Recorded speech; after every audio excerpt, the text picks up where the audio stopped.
As I transitioned to a semi-retired state, I prayed that the Lord would open some opportunities for us to be able to share witness for Him in some effective manner. And so in March of 2020, when we were preparing to go into lockdown and schools were closing, businesses were closing, our Prime Minister appealed to the international students to consider returning back home.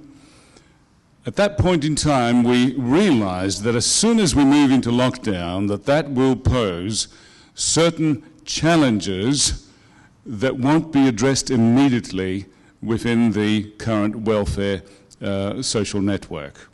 And one of the groups that immediately came to our mind were international students.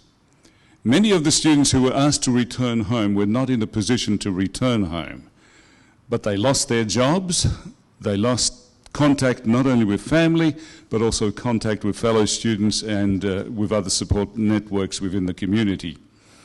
And so at that point in time, as we looked at potentially the implications of isolation in lockdown, we realized that poses one of the greatest risks to physical, mental, and emotional health, and therefore how could we potentially address that issue and be able to help? And so as we looked at that whole concept, as I met with Pastor Joel and others discussing what we might potentially do, in the process of our discussions, we were already getting feedback from different sectors saying that these students were already suffering as a result of that initial stage of isolation in lockdown. We heard stories of people experiencing panic attacks, anxiety attacks, incredible uncertainty about their future, but at the same time unable to go back home, unable to connect with anybody. And so we thought as an initial step we would try and organize some way of reaching out to them, and given their financial circumstances that we would do so by preparing food packages. There was no problem securing supplies of food. OzHarvest, Food Bank, and other sources were very, very generous in providing us food. There was no shortage of volunteers, people who were willing to come and package this food.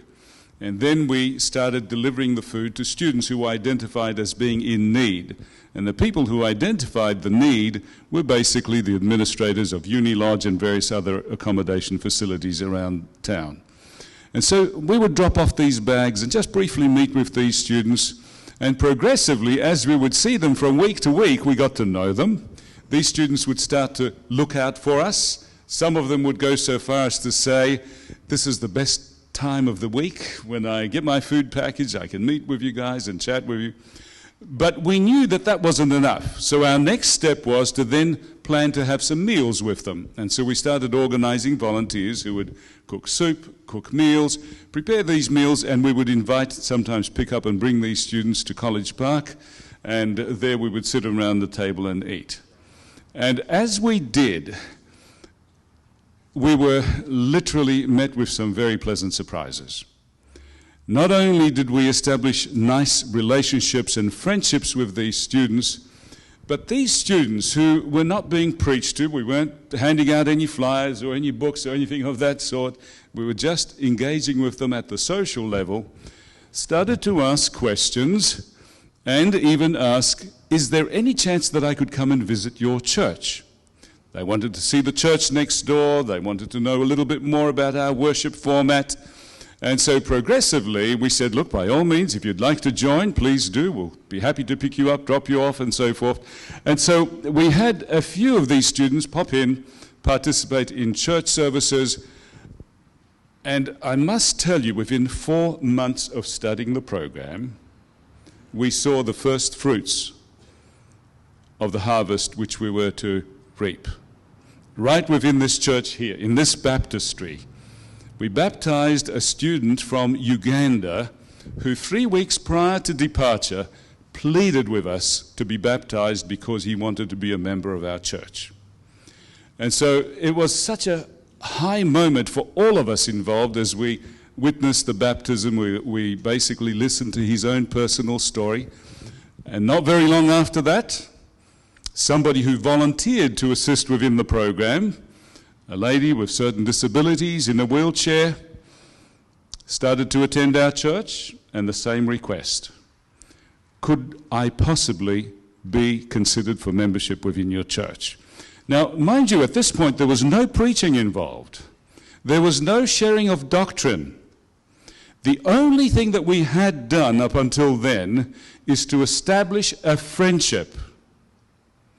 And on the basis of those friendships, these individuals asked, what would it take if we wanted to become a member of your church? You know, just think of the sequence here. A friendship, no preaching. These people are not familiar with any doctrinal issues, any beliefs, fundamental beliefs that we have. But based on that friendship, they want to get to know us. They want to become a member of the church.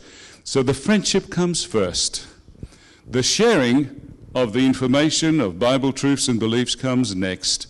And then we witness beautiful baptisms. The second baptism was held at Ankara. That particular lady said, I would love to be baptized in the river in Ankara at one of our church retreats.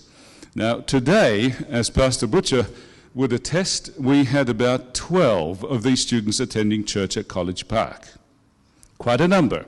I was taking 3 of them back home, and I overheard the conversation in the back seat where they were phoning around friends to see where they may hang out for lunch and get a little bit of food. And these were lovely young women, tertiary students, and I realized that they were looking for a place to eat. But there was nothing that was available, readily available. And so, as a last moment thing, I suggested to them, would you like to come to our place and have lunch? And so they took up that offer. We chatted, I dropped them off, and on the way back, to take them home before I would come here, and I was running a few minutes late, and I apologize for that, they expressed the desire to engage in some form of Bible study that wouldn't be quite as intensive as the Bible study that we conduct in Sabbath school during our Sabbath school discussions, particularly given the topic of this quarter's discussion. Some of them have already sat through several Sabbath school sessions. They are finding that the topic is kind of very diverse, advanced. It's too complex for them.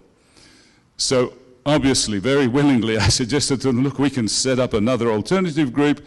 We can do an introductory Sabbath school study.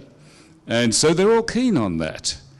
But I must say that in all of this, something that I have had to relearn again, that when God wanted to communicate his love to us, he didn't send a pamphlet from heaven.